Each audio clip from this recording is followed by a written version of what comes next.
Good evening, good afternoon, good morning, wherever you are in the world. This is Johnny Boy, John Henry Sheridan again with another book review. Today, J.R.R. Tolkien's Farmer Giles of Ham. I don't know if it's Giles, but I'm going to say Farmer Giles of Ham. I reviewed The Smith of Wootton Major in a different video, but it's the same cover. But today, Farmer Giles of Ham. So it's a longer story than The Smith of Wootton Major. It goes from page 61 and ends on page 156. So closer to 100 pages, and Smith of Wootton Major was closer to 60 pages. So as a child, as a teen, I had, I would look at my dad's bookshelf, which had a bunch of awesome stuff on it. And Smith of Wootton Major was there, read it. Adventures of Tom Bombadil was there, and so was Farmer Giles of Ham. It doesn't seem that familiar to me. I'm sure I must have picked it up and leafed through it, but the story didn't ring a bell, but it felt a little familiar. Anyway, it's a very good story. And I liked it better than The Smith of Wootton Major, and I bought the book because I wanted to reread The Smith of Wootton Major, which I remembered fondly from teen years. So, many people are fans of J.R.R. Tolkien, right? And they know The Hobbit, and they know The Lord of the Rings. Maybe you're similar, and you don't know his other short stories or other works. I don't love The Lord of the Rings, and before you kill me, I'll explain why. I do like The Hobbit a lot. I haven't read it in a long time. But The Lord of the Rings it's a slog. It's like you feel like you are trudging through Middle Earth on a heavy journey, and it's tough. It's tough going.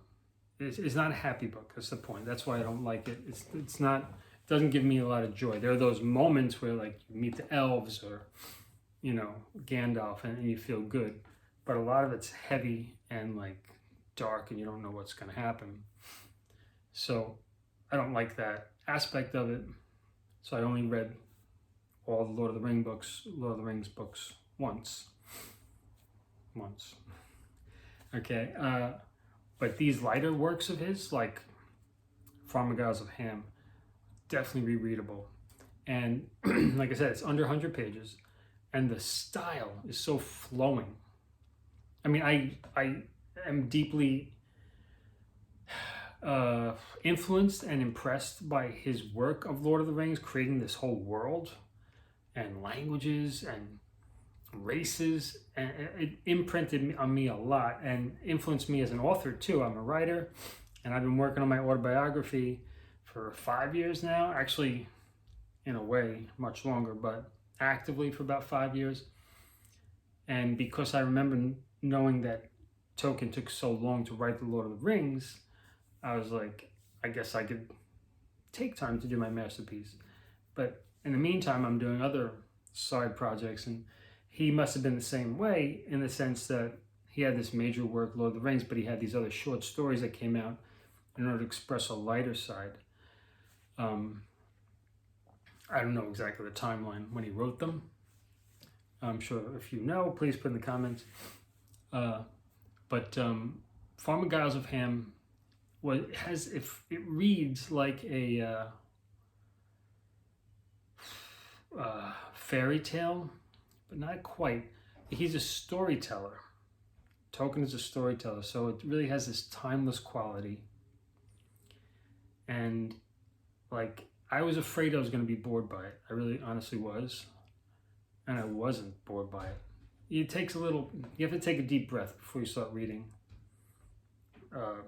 Tolkien or any kind of older work, I feel, because you might need to get used to a slower pace, so much of what we take in nowadays as people in the 21st century, the year 2025, is fast paced and like, what do you call it, like quick satisfaction type of thing. So the Farmer Giles of Ham, it's not fast paced, but it's told in that slower style, the kind of ageless style, where every single line and every single point he makes furthers the story, and it just flows like a river. And it's not based on high points and low points, not really.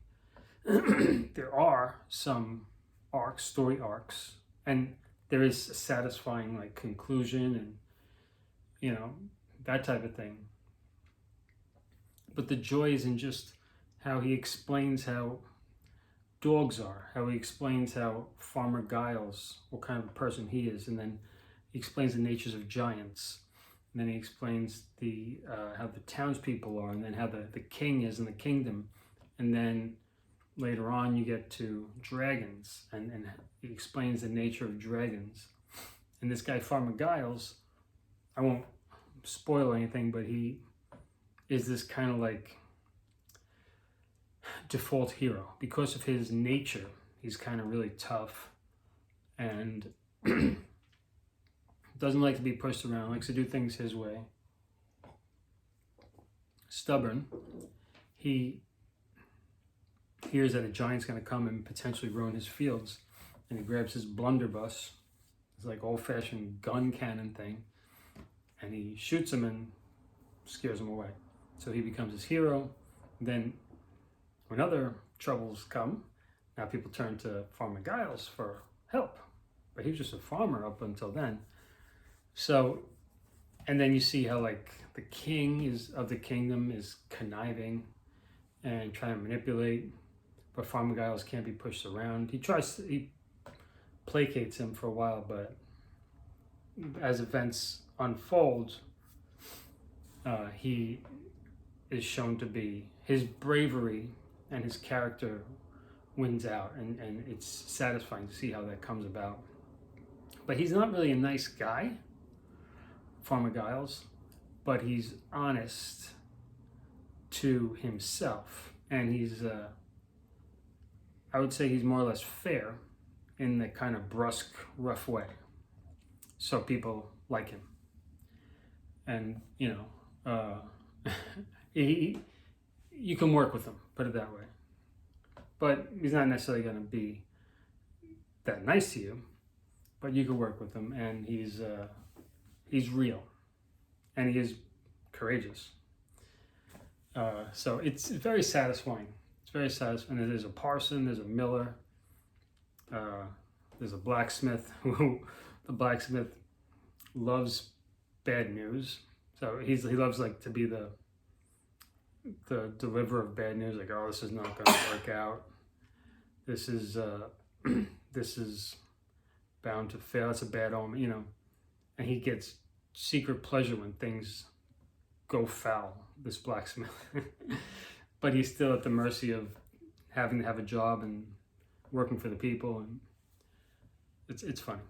So anyway, Farmer Giles of Ham, and there's some really great illustrations. Let me show you a few. There's a dragon there.